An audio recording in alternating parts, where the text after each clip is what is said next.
Welcome to Tales of Honor, a podcast with a mission to tell the true stories of every recipient of our nation's highest military award, the Medal of Honor. Hello, everyone, and welcome to today's episode of Tales of Honor podcast. This is episode number 561. One thing I want to go over here before I get into the episode, I don't have any birthdays to go over this episode or any news, but one thing to kind of give you, again, I do this every once in a while to let you know some behind-the-scenes stuff here as I do the show. One thing I want to make very clear is sometimes it is not always wise to trust everything that is on the internet. Now, if you're more than years old, you will know this already. Today's episode is a good example of that. There was a lot of information around this recipient that was very incorrect, some that was just completely missing, and thankfully I spent a little extra time plugging away to see if I could find the right information to just to corroborate everything, make sure everything was good to go. And now once I put this on the internet, you can believe this because it's on the internet, but it's from me.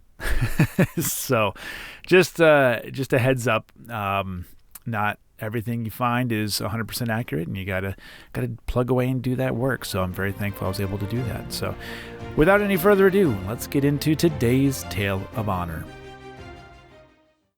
Christos was born in Manchester, New Hampshire on the 16th of September, 1914. Other than knowing he grew up in Manchester, being employed as a fisherman, and being divorced with no dependents, not much else is known about his early life.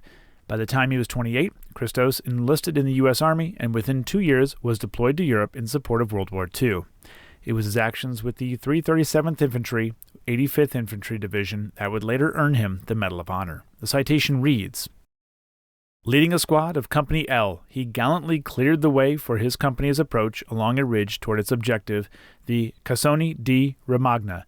When his platoon was pinned down by heavy fire from the enemy mortars, machine gun, machine pistols, and rifles, he climbed in advance of his squad on a maneuver around the left flank to locate and eliminate the enemy gun positions. Undeterred by deadly fire that ricocheted off the barren rocky hillside, he crept to the rear of the first machine gun and charged, firing his submachine gun. In his surprise attack, he captured 8 prisoners and turned them over to his squad before striking out alone for his second machine gun.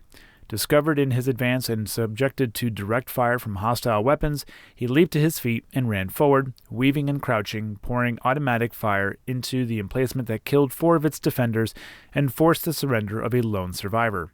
He again moved forward through heavy fire to attack a third machine gun. When close to the emplacement, he closed with a nerve-shattering shout and burst of fire.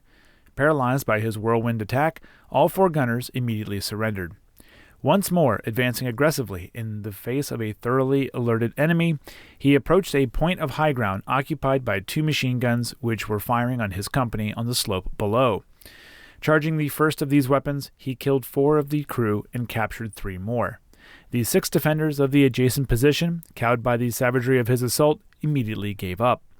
By his one-man attack, heroically and voluntarily undertaken in the face of tremendous risks, Sergeant Caraberis captured 5 enemy machine gun positions, killed 8 Germans, took 22 prisoners, cleared the ridge leading to his company's objective, and drove a deep wedge into the enemy line, making it possible for his battalion to occupy important commanding ground.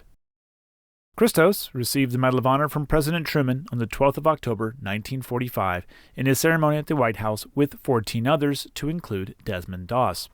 He was discharged after the war and had difficulty finding work for about 2 years due to injuries he had sustained from the war, to include 3 weeks of temporary blindness. Christos was finally able to get a job as a bus driver with the United Traction Company in Albany, New York. He re-enlisted in the Army in September of 1948 and worked as a recruiter, though he continued to suffer from service-connected injuries. I am unsure when he was discharged from the Army, but one source lists him getting a job with Northrop Aircraft Company in 1951, and another simply lists 1953. I am also not certain as to when, but Christos legally changed his name to Chris Carr, was married to Juanita, and the couple had 1 son and 1 daughter. Chris Carr died on the 16th of September, 1970, at the age of 56. and he is buried with his wife in the Los Angeles National Cemetery, Section 275, Row G, Grave 15. And that was a Tale of Honor. Thank you for listening to Tales of Honor, and if you enjoyed the show, please be sure to subscribe and tell your friends and family.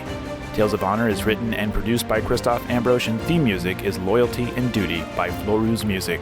If you have any questions, you can send an email to talesofhonorpodcast@gmail.com, and please be sure to visit talesofhonorpodcast.com for more episodes and information.